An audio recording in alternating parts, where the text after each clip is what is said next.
Hello, and welcome once again. Once again to your favorite podcast. Yeah, minimum. The Lume Plotters. Your minimum favorite podcast? If it's not just your least favorite podcast. the minimum viable podcast, the MVP. Yes. Or the most valuable podcast. Who knows? I think it's pretty valuable. Yes. Yeah, we are very valuable because we don't cost anything. See? Yes, exactly. Yes. Meanwhile, who was it? The talking hands guy. What's his name? Andrew Morgan. Andrew Morgan has announced that he's going to have a new type of videos going back to his old talking hands videos, but they're going to be paid. And I'm like, what the hell? No. Come on, monetizing your old stuff. That is... No, he's not doing his old stuff and sending in his old stuff. The old stuff is not his. That's Watchfinder. No, I'm right? saying, but you're going to do the same thing, the same IP again. So, I just listened yesterday. I listened to one of his podcasts while walking the dogs, and I must say, the word play that he uses, the wittiness that he has still in his writing, this text. It's a different level. He's absolutely amazing. I'm a big fan. He's just. It is. He's really good. He's really good. Yeah. And so, what do we have today? What do we have today? First, what do you have on your wrist? Wait. Today, I am wearing my Tudor Black Bay 54. And if I'm going to go into my Watch Track app. Since I've re-downloaded Watch Track, I will click wear this watch today. Ding, ding, ding, ding. 50 wears. Whoa. That was the 50th wear. And that was just random. But 50 wears since I re-downloaded it. So I'm really wearing this Black Bay a lot. Good. To the point where I was driving my car back from Formula One and I was like, I could be a one watch guy with this watch. Yeah, see, recently somebody asked me about one watch collection. What could it be? And of course, it's always, it's like a typical watch nerd like me, watch enthusiast, call it this way, of course, has caveats. It's like, okay, one watch collection for the zombie apocalypse. One watch collection for yes. Which one are you interested in? For a deserted island where I'm all by myself, or one watch collection in my normal life. So there's all different ones. But this one could do it. I think the Black Bay 54 is definitely a good one. The Tudors they have this tendency to be just very, very good, reliable, everyday watches that can do everything. The Garda. Because they're plain. And once again, this gets us back to the idea of, plain watches. I don't know. I was listening to some podcast as well. And it was a guy was saying, he always goes for the plain watches because every time he tries to buy something that's, flashy or bright or whatever, he ends up not wearing it as much. It's not as versatile. So if you go for the plain one, you're going to end up liking it and connecting with it much better than if it was something super bright. I recently watched the second one that I listened to on while I was walking the dogs was This Watch, That Watch with Mike, right? Mike. Yes. And he had this new Paulin watch that just came out yesterday. Yes, I saw. New Paulin diver, and he said basically this is so cool. And I listened to this whole thing about Paulin without actually having too much chances of looking at my phone because I'm walking the dogs at night, so I can't take my eyes off them. But every now and then I stopped and looked at that, and I thought, what is he talking about? How is this?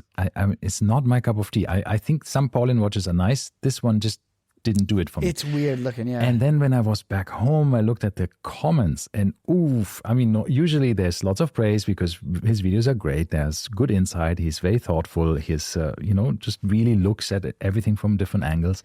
And it's very interesting to follow him. And he narrates everything very well. So he's very confident in his way of presenting. It's really lovely. But in this one, man, the comments were all like, what? No, not for me. Nah, no, you're absolutely wrong here. No, this is not going to work. And everybody was just like, no, go away. Not happening. So this is, it's a bit of a niche brand.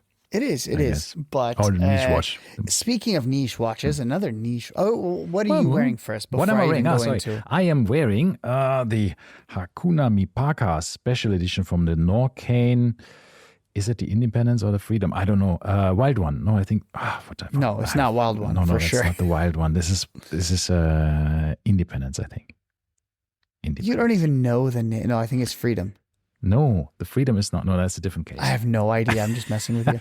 I don't know anything about these. Let me check also my wrist track app because I have put the proper name in it. I copy paste the name into my wrist tracker app from the website, that I know that I'm not screwing it up. Exactly. Although sometimes Seiko has some misprints, and instead of mechanical, it said mechanical or something like this in one of the watches. Okay, it's the Independence 40 millimeters Hakuna Mipaka. And I can give you also a reference number. This is a longer reference number than Omega. NB308B03A/LEO, Leo for lion, Leo, I think, 303, and so on and so on, blah, blah, blah. This is the black watch, the Black Panther, leopard, not black leopard with things, but I have a black rubber strap. A rubber strap on it because for comfort. Yeah, and did you know? I did not. I did tell you that the original rubber strap that came with it. Yes. We talked about this. I told you that. There's actually rubber, and you thought it was velour or velvet or something? I thought I think it was some flocked, not Velcro, velvet. Yeah, velour, something like that, but it wasn't. Amazing stuff. Anyhow, I love this watch. It's really, really nice. And it's I can't believe... Yeah, there's so many new watches. It's not my cup of tea. I'm not going to lie. It's definitely not. I like it because I am Mr. Africa. So for me, it's just like, that's it. That's my Africa travel watch. Yeah. Now, I was going to talk about something. About the niche brand. You wanted to say another niche brand that we want to talk about. Oh, Doxa. Yeah. So I got a few messages because the limited edition Doxa that I had, the Lume dial one with no date, made by Topper's Jewelers in San Francisco. Yeah. They made another one. And this time it is the smaller one. And not just the smaller one, the GMT. So it is the Doxa Sub 250T, which the 250T is a GMT watch. And it's still a no date. Wow. A GMT complication with no date, which I think is super cool. It is definitely a small watch because the way that these 200, sub 250s wear is technically they call it 39 mm, but 39 mm with a cushion case is tiny. It's very, very small. Yeah. So, but they look great. Same Lume dial, same everything that they did before. And it was, I think, $2,900 USD, which is a bit steep. But the modern Doxas are not the cheapest, but they're nice. I like them. I mean, did we actually see the Doxa for Dubai Watch Week, the special one, the Siddiqui edition? I did not see it in person, but I've seen it. I just watched Time and Tide's recap of Dubai Watch Week, and they showed it there. Yeah, and they were saying it is not their cup of tea either. Oh, the black case with this burgundy red dial. It's a little weird. But I think Christian liked it. No? Was it Christian that liked it? And I thought it was, what's his face? And the other Andrew McCutcheon. Or Zach Blass. Definitely not Zach. No. It wasn't Zach talking about it. It was either, I think it was, because Andrew is a huge Doxa guy. And he was saying, I am a huge Doxa guy. He said, but this is not. But you know what I liked? That they also had the Norcane Wild one, the Meteor one, and they loved it. Everybody loved it, especially because they had it on their wrist. And this is one of these watches that you put it on your wrist and you have it in your hand, you put it on your wrist and you think, wow, it feels so good on your wrist because the materials are great. The fit is great. The rubber strap is so subtle, so nice, so well made. It's just, that's it. You just think, okay, fantastic. I want it. But I think this is a bit like this. You have to just try it on and see how it feels on your wrist and how it looks, and then it might work, might not. Mm-hmm. What also might work, might not work on your wrist or anywhere is the brand we're Today's talking video about. sponsor. I thought you were going to go into some ad. It's Heinrich Moser. Heinrich Moser, who founded his watch company in 1828 in St. Petersburg in Russia. Heinrich, a very common Russian name. Yeah, he's Swiss-born, right? An entrepreneur.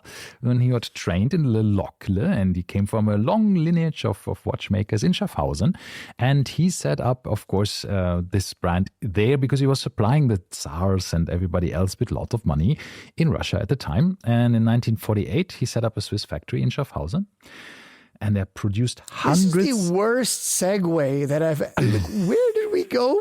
I'm still confused as to how we got here. We went from a watch that you might or might not like to a watch the brand you might or might not like. Moser. Yeah, for Heinrich Moser. And then, We haven't even hundreds said of what the thousands of topic watches. is today. That's what we are You're talking so about. far ahead. No, we're not. Okay, Our ladies and gentlemen, if interview you're with- confused as I am about Ralph's rant, the reason he went off on this rant is because today's topic is going to be our interview with Moser, with specifically, who is it with? The Edouard CEO Meylan? of I always Moser, confuse the two Edouard brothers, right? Meylan. What's the other one's name? Bertrand. Bertrand. So Edouard Meylan, who we interviewed as well last time at Dubai Watch Week.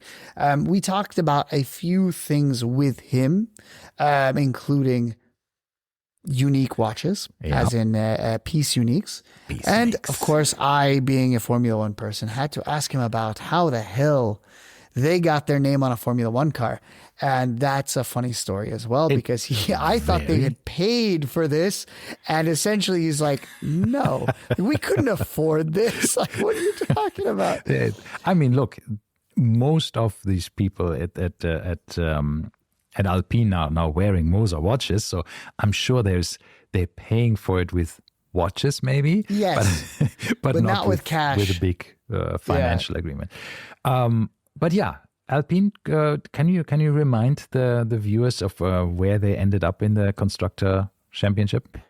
Probably dead last. I don't remember. Yeah, that's no idea. Were they dead last? Yes, they were. They had 3 drivers as well, right? So they had Colapinto come in midway through, but he was not exactly doing well. And essentially, somebody was saying, because I think Colapinto hasn't scored a single point all year. And they had a meme and it said, Colapinto can still become world champion. This was before the last race. All that needs to happen is he has to get 1 point and everybody else has to be disqualified from the championship. He still can become what, world champion? If everyone becomes disqualified and he gets 1 point. Because you cannot become world champion with 0 points. So you have to get 1 point. You can't be a world champion.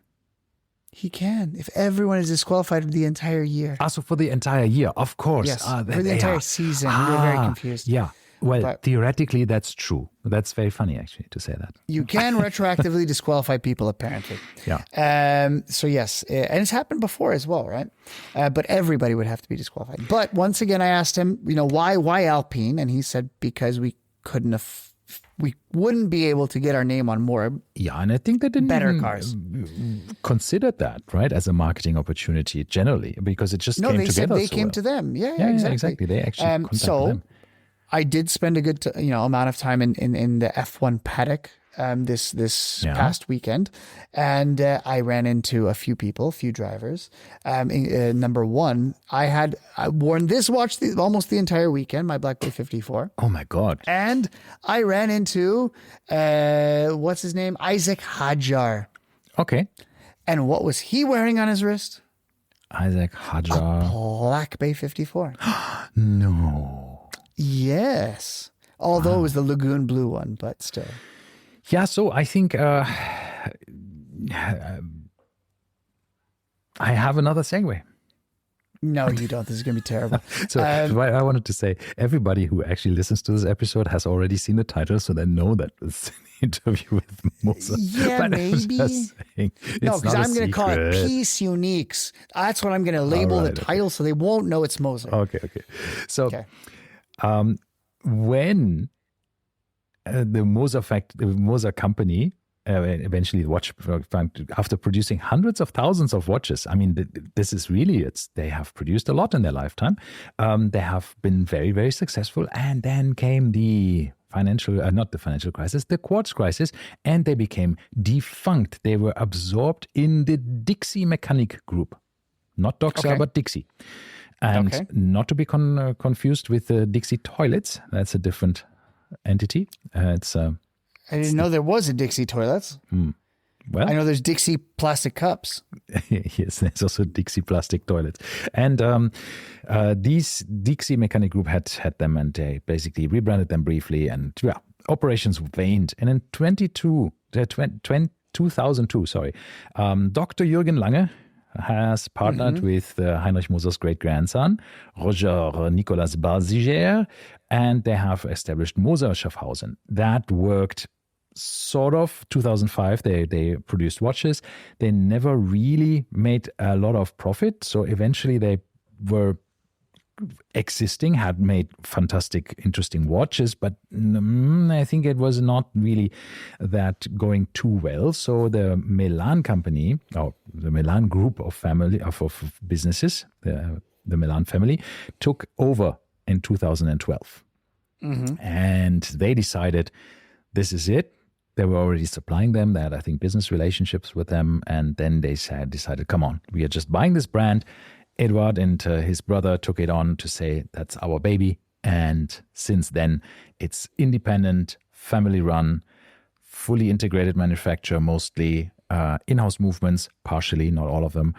They do their own hairsprings. They do their own decoration and, make their, let's say, minimalistic but very sophisticated designs, produce between 3,000 and 4,000 watches a year, employing between 100 and 200 people, and won some GPHG awards in the time. Gupug.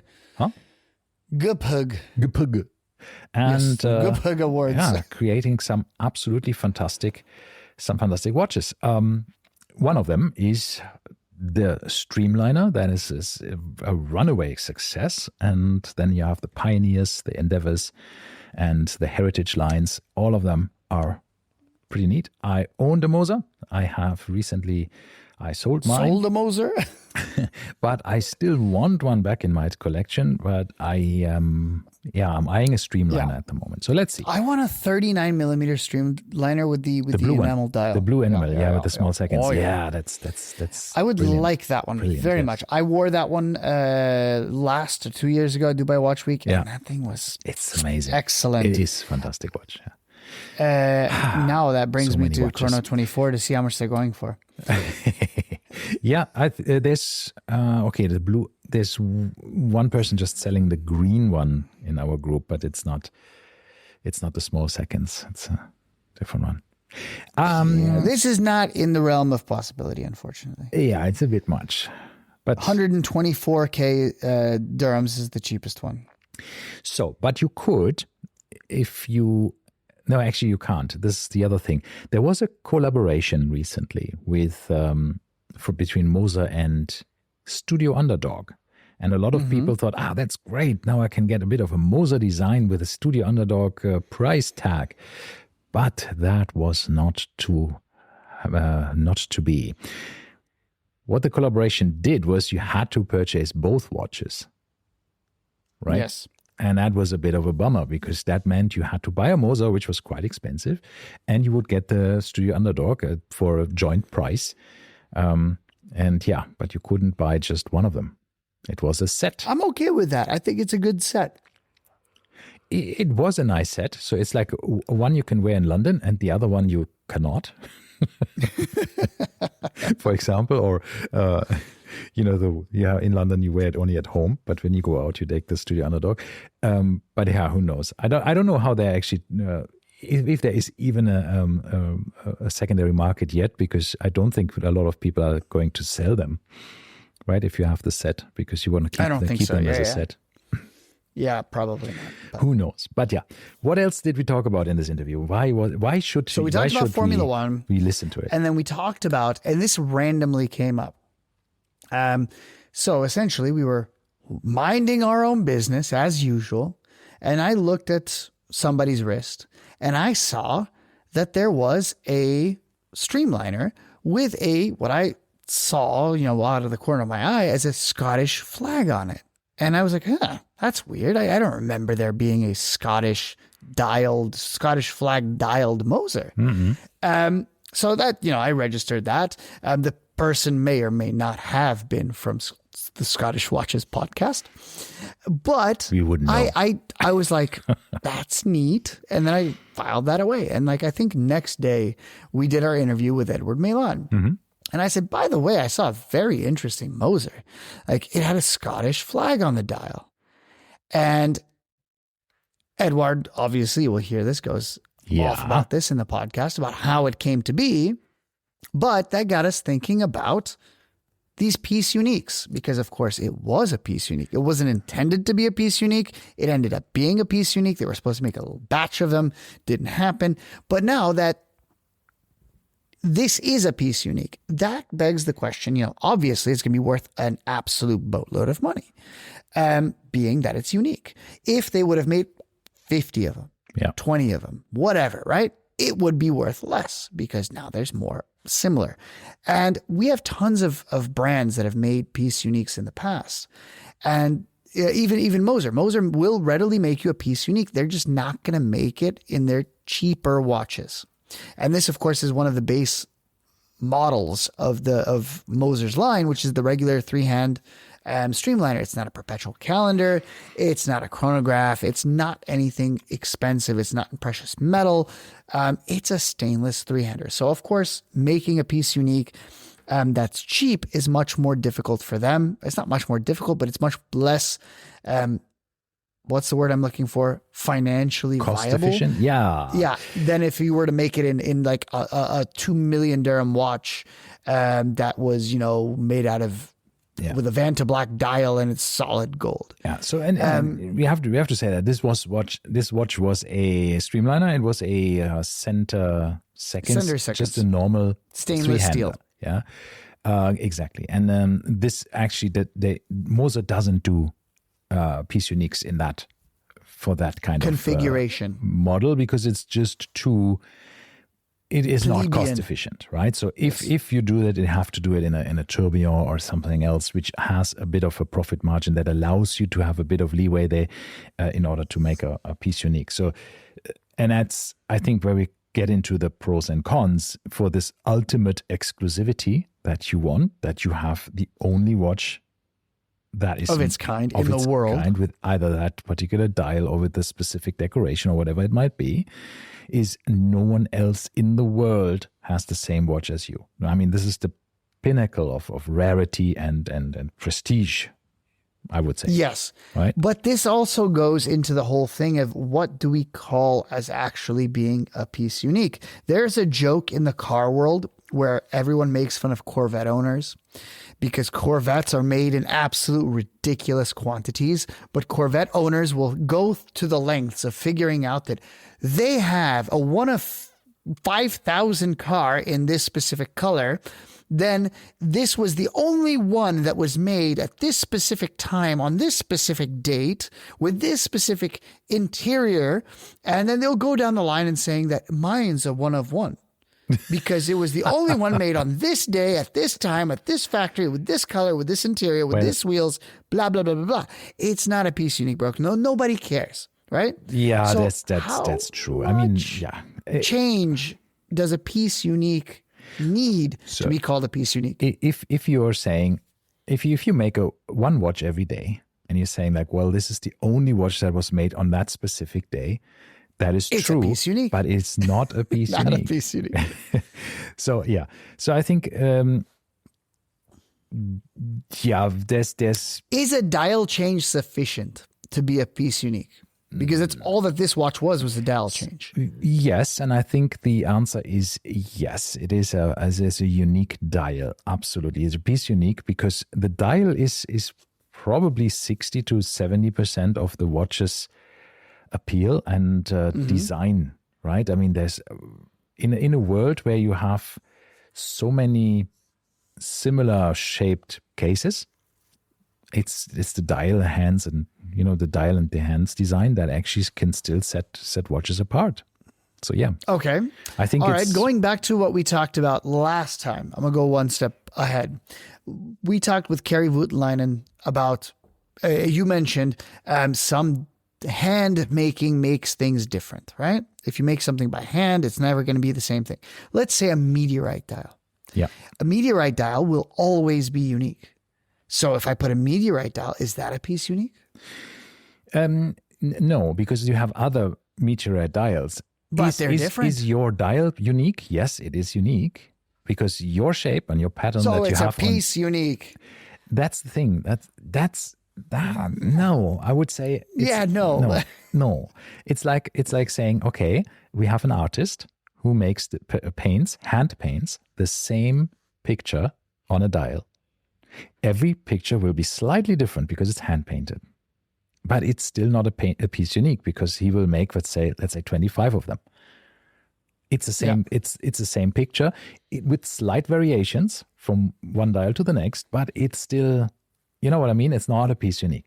In this case, it's a meteorite dial. Yes, every meteorite has its own pattern, but it's not a unique design. Okay. I'm going to go one step further. Okay. Moser makes 10 dials.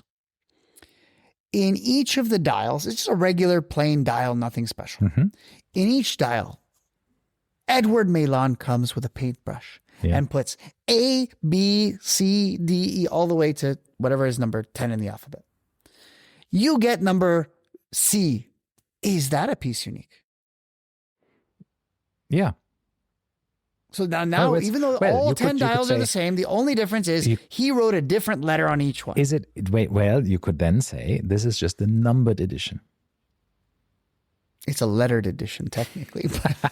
Well, okay, it's a characterized character edition. But I mean, I wouldn't say it's a piece unique. He hand wrote it, and that was the only one with the letter E on it, for instance, or letter C, or R for Ralph, or whatever. Well, I think in order to get a proper piece unique, I don't think there are actually really definitions of that. I mean, official definition of what really is the requirement to be a piece unique. But I think for me personally, it wouldn't be. It would be a numbered edition because it's the same watch, and this letter is not the discerning factor of the watch, right? It's okay. I would say. How about if you are buying a watch and something went wrong at the factory and they put the wrong handset on your watch? Is it a piece unique then? See, I think there, again, the handset is something that I wouldn't say it's a faulty watch. Is that a piece unique? Yes, it is unique in its faultiness, but I don't think it's first of all, it's not deliberate. A second, I mean, you could say... so piece uniques now have to be deliberate.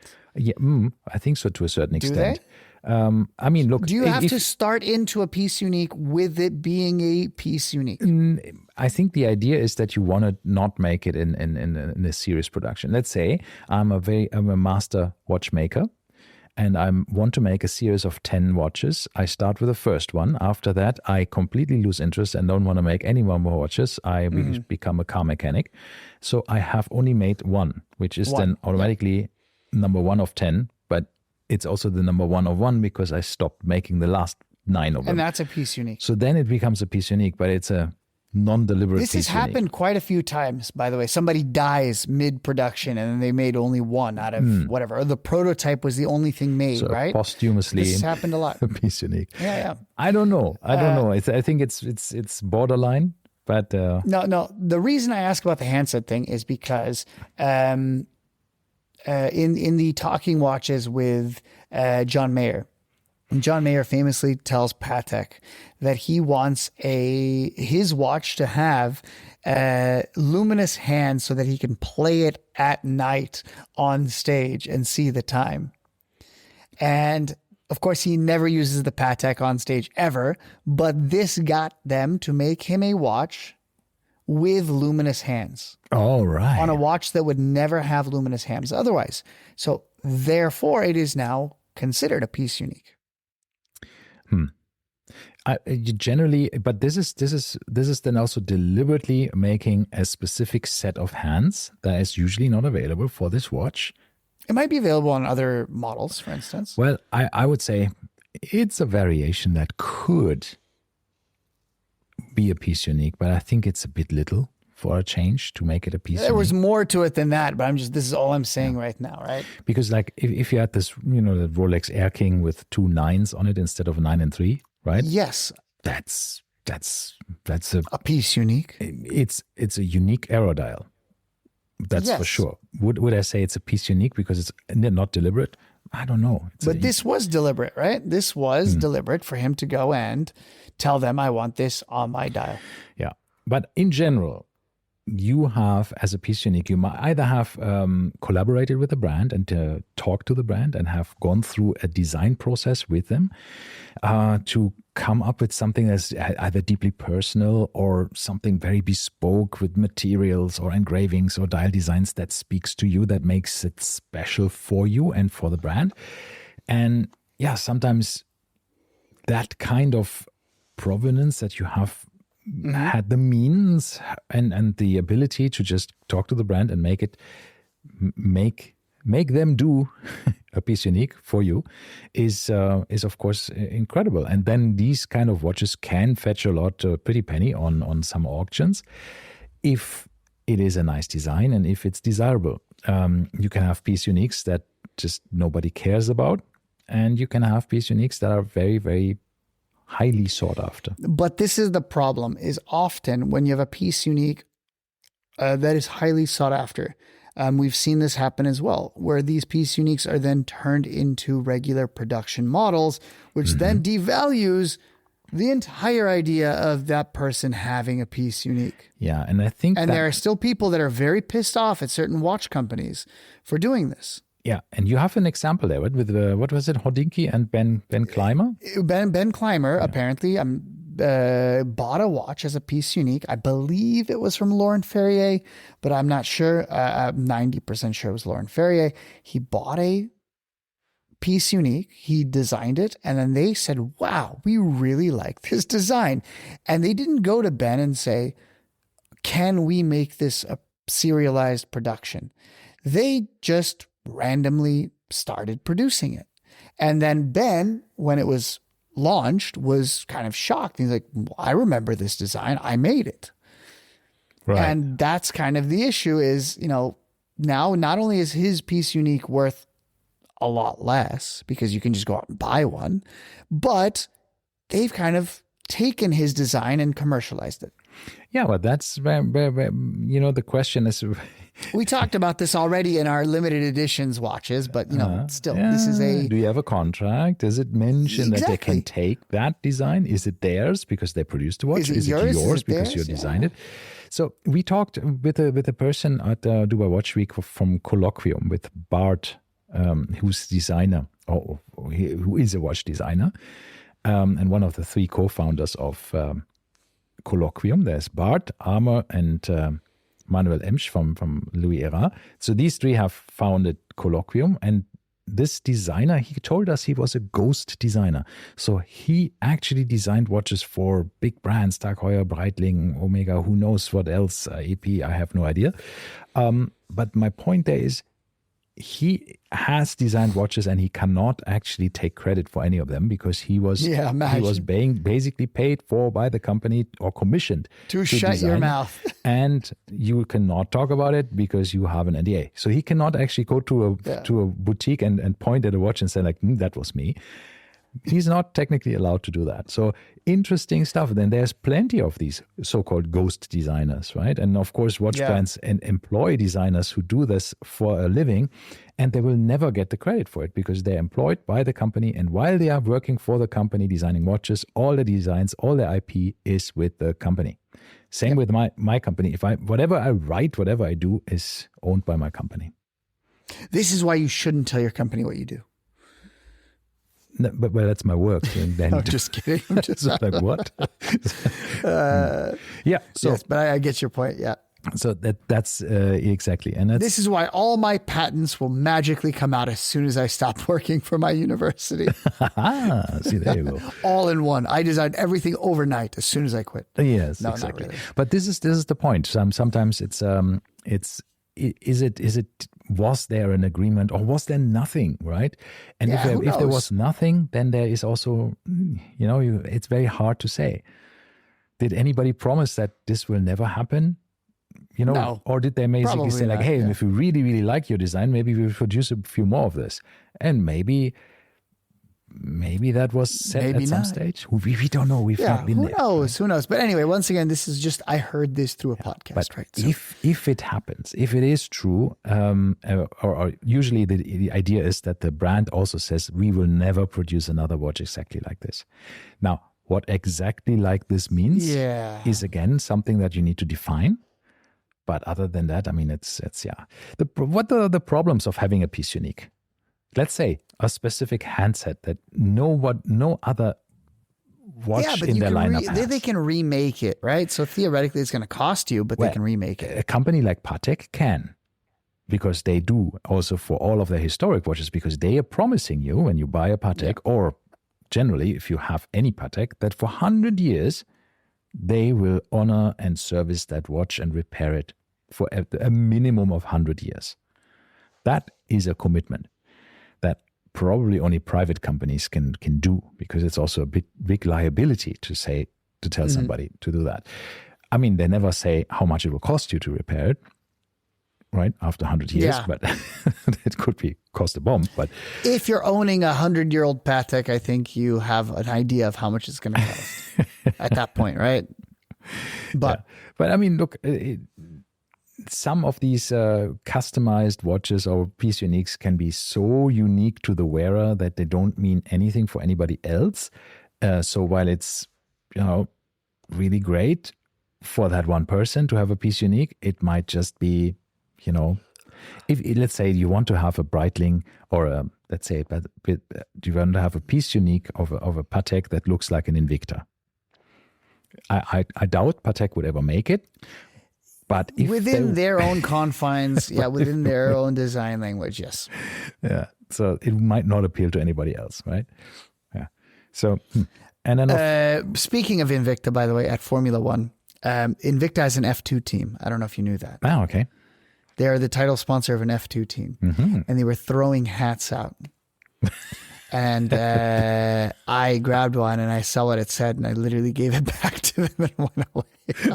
I do not want this. They were just Invicta hats, right? Just like random Invicta hats. And I'm like, nah, thank you. Imagine you're working for a company where you throw a hat and instead of grabbing it, people just get out of the way.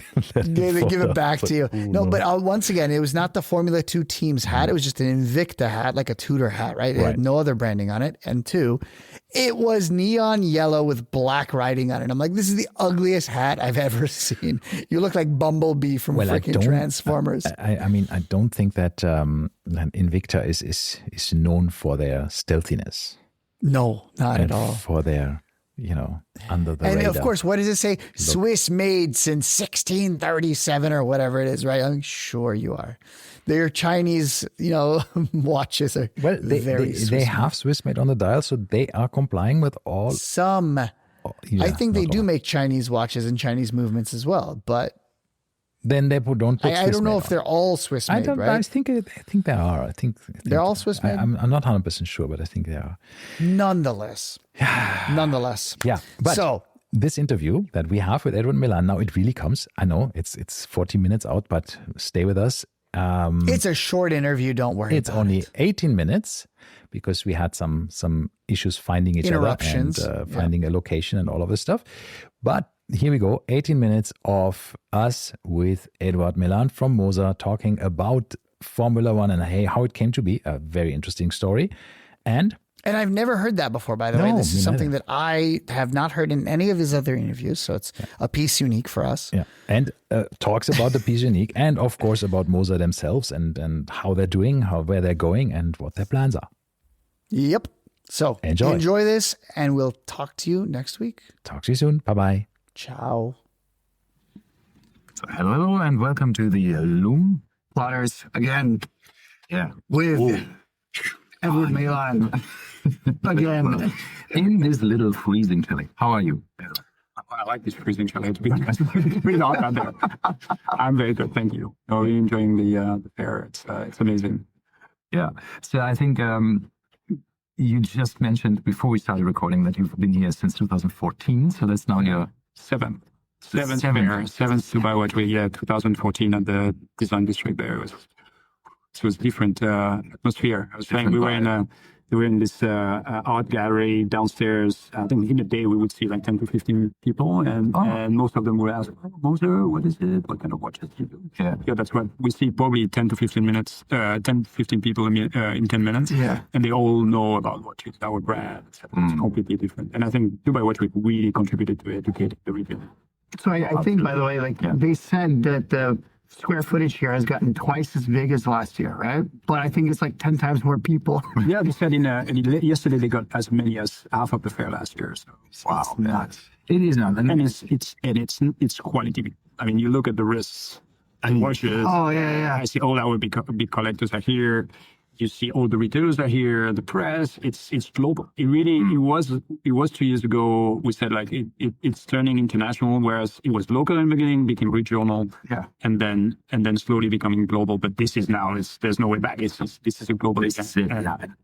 I mean, I have so many people visiting from Germany. We have a Caliber Watch Club in Germany we're a member of. I mean, only outside member of Germany. I mean, they have some Austrian members, but it's German speaking, right? So, I think we descended here. There's 100 members, and I think 20% of them are here. Wow. But not just that. It's compare this to, because I was lucky enough to go to the last Basel World. Yeah. And as a not member of, a watch brand or anything, I felt so unwelcome. Yeah. And 90% of the people out here are not related to are the industry in a whole, right? They're here as collectors, and yet they're openly welcomed by every single brand. And I hope that this is going to turn into a, kind of a annual or biannual. Well, they've been pressured, I heard, from the Sedeke family to do it every year, but it's so much in terms of organization. Yeah. It's so expensive. Huh? You need for the brands, I think you need to do some arbitrage. You cannot have all the other fairs. If Dubai Watch Week becomes annual, I think many others will disappear. I think it gives a bit of this, we just heard panel discussions about hype and how to ride this wave. And I think Moser is one of the companies that has also created a lot of hype with their watches itself. So here with the 2 years, I think it does add a bit to the anticipation of actually going. Yeah. And I mean, I have a lot of people here to come to for the first time, and they're still super starstruck because all the YouTubers, all the Instagrammers, all the super collectors are here, as well as, of course, all the people from the brands you see being interviewed all the time. And I always say, just walk up to people and just talk to them. They really would love to hear from you as a normal watch enthusiast. And it's eye-opening. I have a dear friend from one of the watch groups who takes photo with everybody he knows or doesn't know. And then later on, so who was this again? I said, that was John Mayer. Okay, is he famous? Yes, he is. He knows about watches. Absolutely. And it's absolutely fantastic to have this kind of atmosphere here. Yeah, so, it is. Talking about hype. Sorry. First of all, you said the watches that you see on wrists here, right? Yeah. My Emirati friend mentioned these are mashallah watches. Meaning, mashallah, you say this to say like, oh my God, you are so well off. Fantastic. God is blessing you, right? And he says, he's an incredible collector. And Salim, right? Of course, I guess you have seen him before. And he thinks he's the poorest person in the Dubai Watch Week, right? So I think that is the level of things you see. Yeah.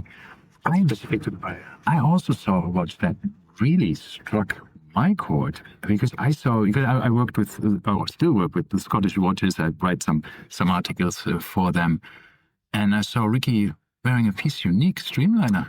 Yes. Huh. Really? Did he steal it? But I was very tempted. But let me just say this. It was only, I noticed it on his wrist, and I was like, oh, blue dial. And then he just twisted a little bit. I'm like, is that a Scottish flag on the dial?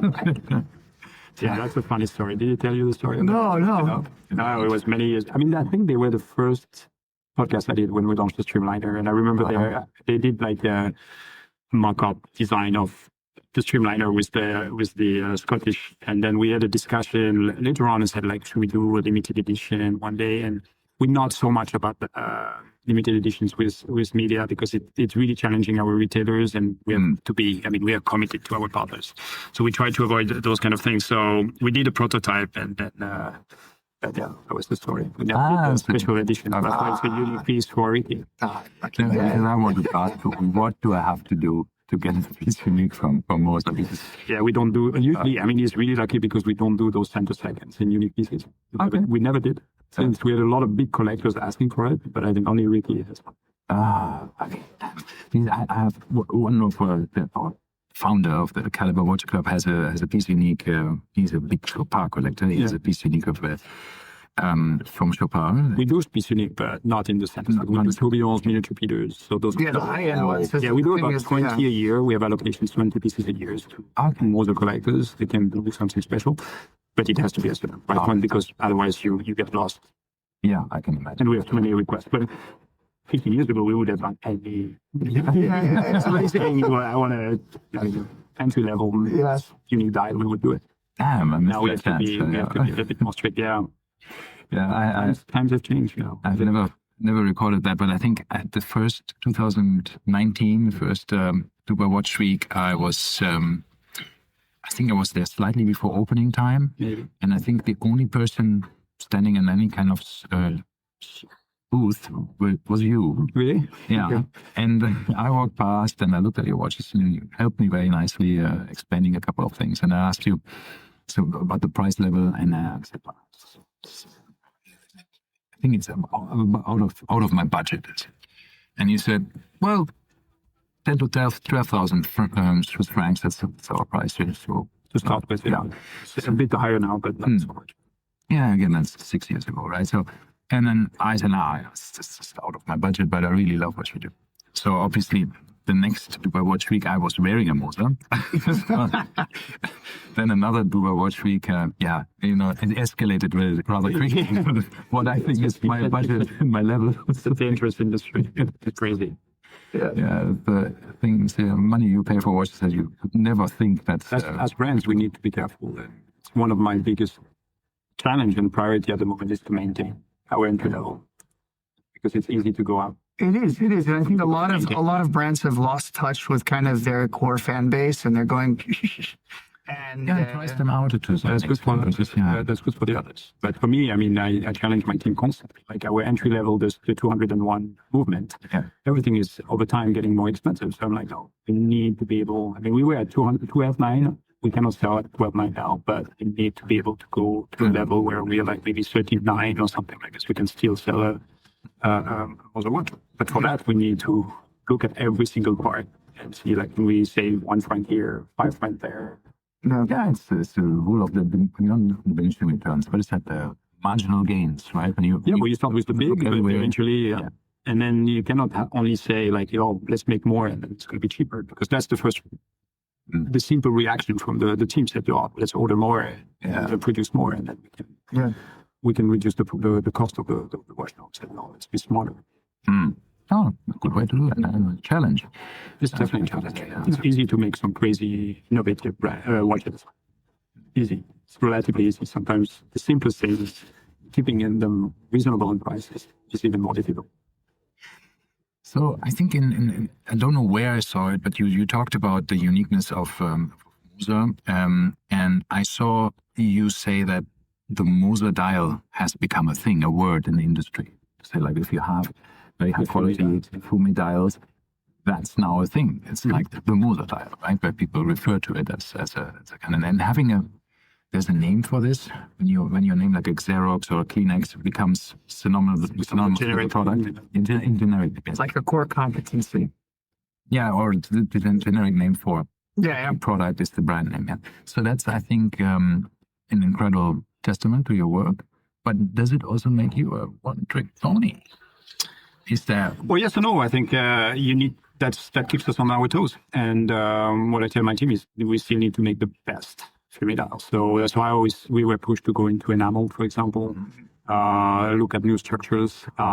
Now we do even meteorite fumé dials. We do many different types of meteorite fumé dials. But on black also was a way to think like how fumé on black is complicated. So how do we make it black? But if we do black, how do you make it different from the others? So yeah, it can be a curse, but I think it's better having something like this that becomes kind of iconic and you can play with. But if you realize it and you continue to challenge yourself, then it's okay. But yeah, don't wait for the others; they're gonna catch up. So that's. So we see like bigger brands. I mean, when AP did a fumé dial, a lot of people came to me and said, "Oh, you're copying the AP dial." I think we've done it a few years before, but at the same time, we didn't invent it. We just revived it. We just modernized it. And I'm happy it worked. The same with the Ghost logos. I think that that's one thing that I allocate to Moser. As I'm sure it existed before, and I know back in Pocket Watch days, there was no logos. There's a few of the independents. If you look at, I think certain of the Betune don't have a logo. Over.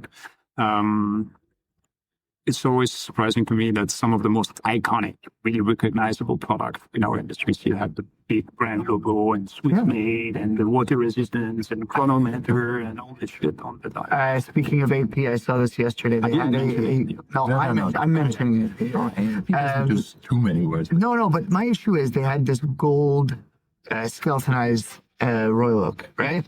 And they, in the glass, had to stamp on the crystal, Audemars in black letters. I'm just like, I could have very easily just not done that. The watch should do the talking. That was the campaign for us last year. I think, but it takes a lot of confidence. And I think for a brand like this that now has such a large reach, they're always afraid to certain customers. But maybe on certain products they could do it. Yeah. Because it would be a statement of confidence. Yes, I think so, yeah. And I think it would be appreciated. So you were very confident when you launched Moser, I think. We became confident. We had no clue to start with, but we slowly figured it out. And I think that the results and the feedback gave us confidence.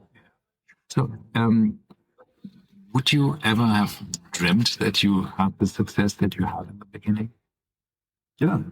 We had ambitions. We wouldn't have done it otherwise. To be honest, I thought it would go. I don't think it would be as strong as it is today, but I thought it would go faster. Okay. I think I'm amazed where we are right now.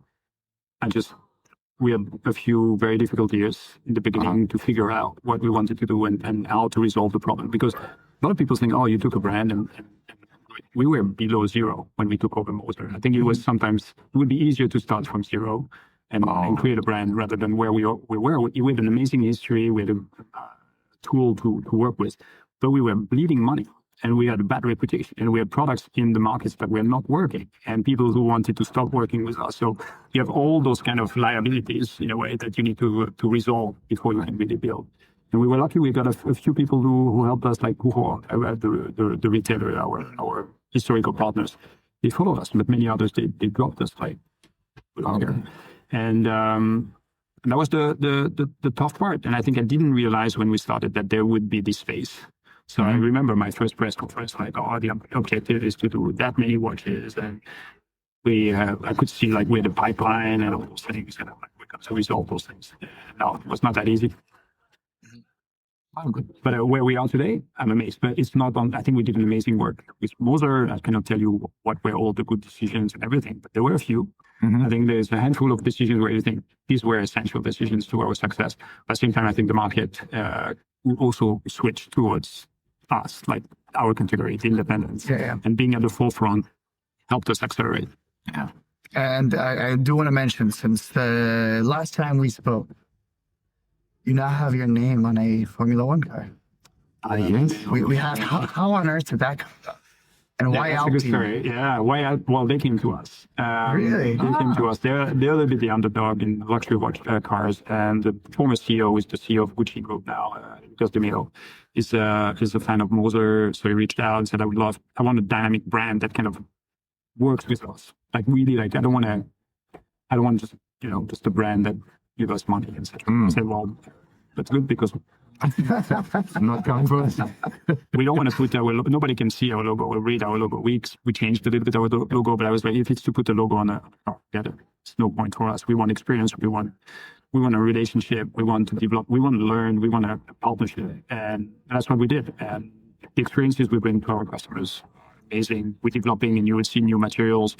We're developing. We developed the connected watch, but we're also developing instruments to put in the Alpine cars that you will see probably next year, which have nothing to do with watches. So it's more about micro technique and I cannot say too much. It's going to be pretty exciting. But that's what we wanted. And to be honest, working with Ferrari or McLaren is not a level of budgets that we probably don't have.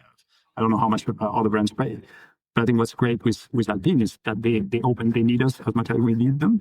And our customers, we bring about 400 people a year to F1 experiences. It's a lot. And they come out of that with big eyes and like, oh my God, I'm at whatever. They don't care where Alpine stands in the ranking. Yeah, of course. A shitty year for Alpine this year. Who cares? Of course, I would love because I'm watching and I want to be from a brand awareness. Yes, it's better if Alpine is performing, and they will next year, I think, with the new engine. But from a community perspective, it's amazing. It's amazing what we brought out. I know my customers so much better. My brother as well, going to he goes more races than me. Still have to be in Switzerland on a regular basis, and those experiences. People, I saw some of my clients crying, like being emotional about the experience. So we have one marshal here. He's marshalling in the Scrutineering now. Scrutineering. All right. And can you help us? I'll just feel everything else, right? Yeah. Just let Alpine go with everything. And we spoke to visitors of Moser at Alpine at the Formula One, and you are absolutely right. They're absolutely fun. I mean, blown away of the experience of going actually in the pit lanes and just seeing the drivers and all of this stuff. It's just fantastic. It's a fantastic experience. So I think that also creates so much of brand connection. And at the end of the day, our customers, they can all go to the paddock. They can pay for it. So how do you make it special? How do you make it different? So before you have to run to the panel, what's next for Moser? Have you seen the nice 75 years celebration watch? So we launched that today. Yeah.